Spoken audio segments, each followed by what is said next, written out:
हम लोगों को बार बार कह दिया जाता है कि हिंदू मुसलमान में लड़ा दिया गया, लेकिन आज भी सरकार में ऐसा नहीं कि उनको डर नहीं लगा। इस बात का डर है, इसीलिए हम लोग यहाँ पे टिके हुए हैं। गरीब अगर कोई स्टूडेंट है और अगर वो दलित भी है और अगर वो महिला है तो वो कई तरीके से दबी हुई है इस सोसाइटी में। वो अगर ये सपना सोच ले, आज तो हमारे देश में हम सपने सोचने के लिए आजाद नहीं है, हमारे सपनों पे भी ताला लग गया, वो जंजीरें लग गई, उसको खोलने की जरूरत है। भले पेपर लीक बंद हो जाए, फिर भी सरकारी सीटों की कमी के कारण गवर्नमेंट स्कूल के बच्चों का या गरीब बच्चों का उनका भी दाखिला नहीं हो रहा है, वो भी असंभव है। तो मुख्य मकसद ये कि नीट परीक्षा लीक की बात नहीं है, आपको सरकारी संस्थानों के साथ साथ बहुत सीटें निकालनी पड़ेगी और शिक्षा में जो गैर बराबरी है वो बंद करना पड़ेगा, खत्म करना पड़ेगा।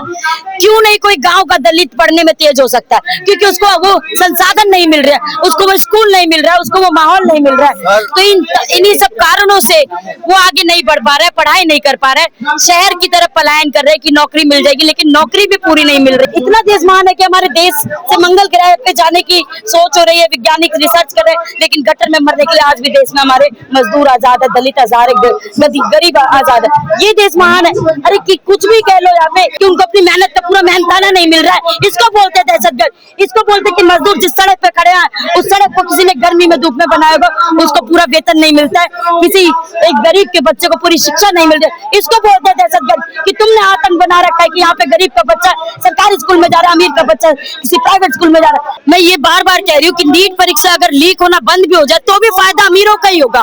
बैकडोर से कई करोड़ों रुपए में सीट खरीदी जाती है, उसमें किसी सरकारी स्कूल के बच्चे का नाम भी आता है, फीस ना होने की वजह से वो नहीं दाखिला ले पाता है क्योंकि उसके पास पैसा नहीं है, उतनी मोटी रकम नहीं है। तो जाता कौन है? जिसकी जेब भारी है, जिसके पास पैसा है वही दाखिला लेता है। तो ये दिक्कतें फिर भी सुधरने वाली नहीं है, इस चीज पे पर्दा हटाने की जरूरत है, जनता को जागरूक होने की जरूरत है कि पेपर लीक का ही मामला नहीं है, यहाँ पे बात है सरकारी सीटों की, सरकारी संसाधनों की, स्कूलों के बेहतर इलाज करेंगे। बीजेपी वाले इलाज करेंगे आप लोग? बीजेपी वाला अगर इलाज करना होता ना तो अभी उनके भी बच्चे सरकारी स्कूल में पढ़ रहे होते, उनके बच्चे कहाँ जा रहे हैं पढ़ने के लिए?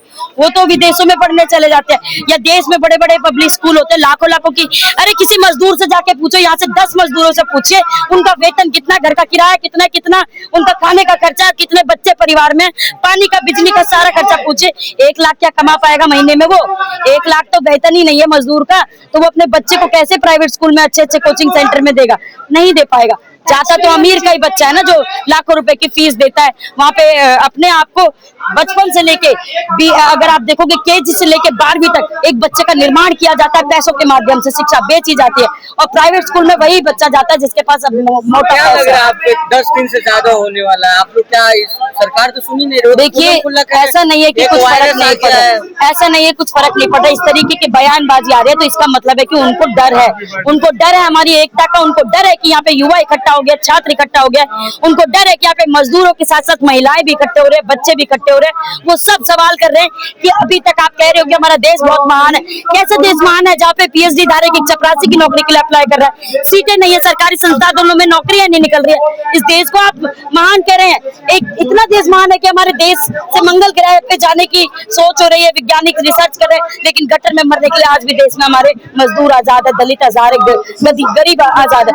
ये देश महान है। अरे कि कुछ भी कह लो यहाँ पे, लेकिन हम यहाँ पे हकीकत बताने आए, और ये किसी के ऐसा नहीं है कि किसी के बारे में उल्टा सीधा तो वो बोल रहे क्योंकि वो डर रहे हैं, हमारी एकता से डर रहे हैं। आपको कह रहे दहशतगर्दों की बी टीम है आप, देखिए दहशतगर्द की बी टीम बोल दे तो दहशत तो पहली बार आप ही ने फैलाया है। ऐसा दहशत की आज भी औरतें हमारे देश में अपनी पूरी वेतन तक नहीं ले पा रही है, उनके साथ अत्याचार हो रहा है, ठेकेदारों के अंडर में उनको मजबूरन काम करना पड़ा है, नया टेंडर आते ही उनको 40,000 50,000 देना पड़ता है। ये है दहशतगर्द कि उनको अपनी मेहनत का पूरा मेहनताना नहीं मिल रहा है, इसको बोलते हैं दहशतगर्द। इसको बोलते हैं कि मजदूर जिस सड़क पे खड़े हैं उस सड़क को किसी ने गर्मी में धूप में बनाया होगा, उसको पूरा वेतन नहीं मिलता है, किसी एक गरीब के बच्चे को पूरी शिक्षा नहीं मिल रही, इसको बोलते हैं दहशतगर्द। कि तुमने आतंक बना रखा है कि यहाँ पे गरीब का बच्चा सरकारी स्कूल में जा रहा है, अमीर का बच्चा किसी प्राइवेट स्कूल में जा रहा है। अरे किसी को भी कुछ भी कह दोगे मुंह उठा करके, अब देखो आकर के यहाँ पे चीख चीख के चिल्ला चिल्ला के औरतें कह रही हैं कि हमारे लिए सुरक्षा क्या है। इसको दहशतगर्द बोलते हैं जो बिल्किस बानो के रेपिस्टों को माला पहना के लड्डू खिलाए करे। आपकी परिभाषा कुछ और है, हमारी परिभाषा कुछ और है। आप कुछ भी बोलते रहिए लेकिन हम हकीकत से पीछे पर्दा हटाते रहेंगे, आपको सच्चाई दिखाते रहेंगे, इसीलिए हमें लोगों को साथ में आके लड़ना पड़ेगा, बोलना पड़ेगा। देखिए जिस तरीके से ये लोग बोल रहे हैं, वायरस कह रहे हैं, कभी बी टीम बोल रहे हैं या कभी दहशतगर्द, ये हम लोगों को समझने की जरूरत है कि एक वायरस इन्होंने पहले से ही छोड़ा हुआ है, जिसको खत्म करने के लिए दूसरे वायरस की जरूरत हो रही है, इसीलिए हम सड़कों पे हैं। भले वो कुछ भी कहे, हमारी हकीकत हमें जानने की जरूरत है कि इतने स्कूलों को उन्होंने बंद किया। हम यहाँ पे सिर्फ नीट परीक्षा लीक बंद हो जाए वहीं तक लड़ाई नहीं है। चलो मान लेते हैं आज ही धर्मेंद्र प्रधान ने इस्तीफा दे दिया, और ये भी मान लेते हैं कि आज ही सारी चीजों पे सिस्टम ने कह दिया कि अब पेपर लीक नहीं होगा, तब क्या होगा? उसके बाद अगला कदम क्या होगा, ये भी हमें सोचने की जरूरत है। इसके बावजूद भी जनता को विश्वास नहीं करना है कि आपकी सारी दिक्कतें ठीक हो गई हैं। धर्मेंद्र प्रधान की जगह दूसरा प्रधान आ जाएगा। दूसरी, जिस तरीके से शिक्षा का सिस्टम बनाया गया है, जो व्यवस्था शिक्षा में बनाई गई है, उसको समझना बहुत जरूरी है। और हम बिना समझे कुछ भी बोल दे रहे हैं। समझने की बात यह है कि 12वीं क्लास पास करके जो भी नीट परीक्षा देने जा रहा है वो स्टूडेंट कौन है। ज्यादातर प्राइवेट स्कूल के छात्र हैं, उनके मौके पर वो अपना पहले तो प्राइवेट इंस्टीट्यूट में कोचिंग लेते हैं, लाखों लाखों की फीस देते हैं। लेकिन होता क्या है, गरीब अगर कोई स्टूडेंट है और अगर वो दलित भी है और अगर वो महिला है, तो वो कई तरीके से दबी हुई है इस सोसाइटी में। वो अगर ये सपना सोच ले, आज तो हमारे देश में हम सपने सोचने के लिए आजाद नहीं है। हमारे सपनों पे भी ताला लग गया, वो जंजीरें लग गई, उसको खोलने की जरूरत है कि क्या कोई सरकारी स्कूल का बच्चा ये उम्मीद लगाता है कि 12वीं के बाद मैं साइंस में आगे नीट में अगले अपने भविष्य को डॉक्टर के उसमें देखता। अगर वो सपना देखता है तो क्या वो पूरे होंगे? सरकारी संस्थान बहुत कम है, जिसमें सरकारी सीटें बहुत कम है।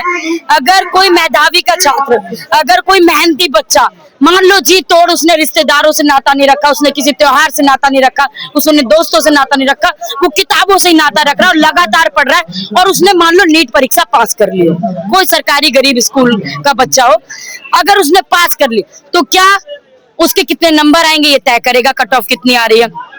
सरकारी सीट 80 से 90 की, उसमें 100 तक में भर जा रही है। सीटों की कमी के कारण जो एम्स जैसे संस्थान है, बड़े बड़े सरकारी हॉस्पिटल है, वहां पे उनका दाखिला नहीं हो रहा।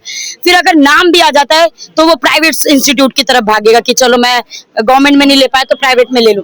प्राइवेट में आप देखेंगे अगर वो लोन भी ले ले, अगर वो अपनी गाँव की जमीन भी बेच दे, अपने सोने गहने जो भी है बेच के भी अब अगर नीट की तैयारी में अपने 4 साल की डिग्री के लिए लगाएगा, तो भी वो अपनी पूरी फीस नहीं कर पाएगा। जैसे आपने कहा कि दलित तो और पिछड़ा तो वहां तक सोच भी नहीं पा रहा कि नीट नहीं सोच पा रहा है। ये बात सच है कि हमारे सपनों पे जो एक बहुसंख्यक जो युवा है वो शिक्षा से ही वंचित हो रहा है। रुपए की फीस कहाँ से देगा? नहीं दे पाएगा, बिल्कुल नहीं दे पाएगा। मैं कह तो रही हूँ, अगर वो संपत्ति भी बेच दे, सोने भी बेच दे, तब भी नीट की प्राइवेट इंस्टीट्यूट की फीस इतनी है कि 2-2 करोड़ से भी ज्यादा फीस लगती है। वो कौन कर पाएगा? रहने खाने का खर्चा इंस्टीट्यूट का हर महीने का 40,000 रुपए, और फिर आपका इंस्टीट्यूट कितना आपको इंटेलिजेंट बना रहा है, क्या क्या फैसिलिटी दे रहा है, उससे आपकी फीस तय होती है। तो गरीब बच्चा तो सोच ही नहीं पा रहा है कि कैसे कर, तो वो प्राइवेट की जगह भागेगा तो प्राइवेट में नहीं होगा। भले पेपर लीक बंद हो जाए, फिर भी सरकारी सीटों की कमी के कारण गवर्नमेंट स्कूल के बच्चों का या गरीब बच्चों का उनका भी दाखिला नहीं हो रहा है, वो भी असंभव है। तो मुख्य मकसद ये कि नीट परीक्षा लीक की बात नहीं है, आपको सरकारी संस्थानों के साथ साथ बहुत सीटें निकालनी पड़ेगी और शिक्षा में जो गैर बराबरी है वो बंद करना पड़ेगा, खत्म करना पड़ेगा। क्यों नहीं कोई गाँव का दलित पढ़ने में तेज हो सकता है? क्योंकि उसको वो संसाधन नहीं मिल रहा है, उसको वो स्कूल नहीं मिल रहा है, उसको वो माहौल नहीं मिल रहा है। तो इन्हीं सब कारणों से वो आगे नहीं बढ़ पा रहा है, पढ़ाई नहीं कर पा रहा है, शहर की तरफ पलायन कर रहे हैं कि नौकरी मिल जाएगी, लेकिन नौकरी भी पूरी नहीं मिल रही। यहाँ पे ठेके के अंडर में काम करना पड़ रहा है। 40,000 के वेतन में उसको मिल कितना रहा है? 18,000 भी नहीं मिल रहा है, 13,000 मिल रहा है, उसमें भी ठेकेदार उसका पैसा लूट लेता है। आपको नहीं लगता जिन लोगों की आप लड़ाई लड़ रहे हैं ना, वो तो एसी में लेटे हुए हैं, ऐसे कर रहे हैं? एसी में कौन लेटा है? किसी गरीब के घर में एसी नहीं होगा।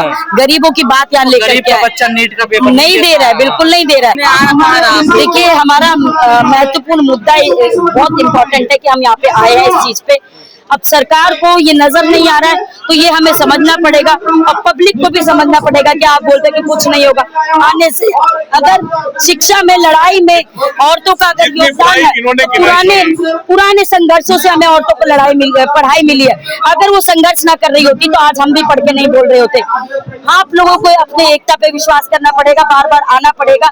हम लोगों को बार बार कह दिया जाता है कि हिंदू मुसलमान में लड़ा दिया गया, लेकिन आज भी सरकार में ऐसा नहीं कि उनको डर नहीं लगा, इस बात का डर है, इसीलिए हम लोग यहाँ पे टिके हुए हैं।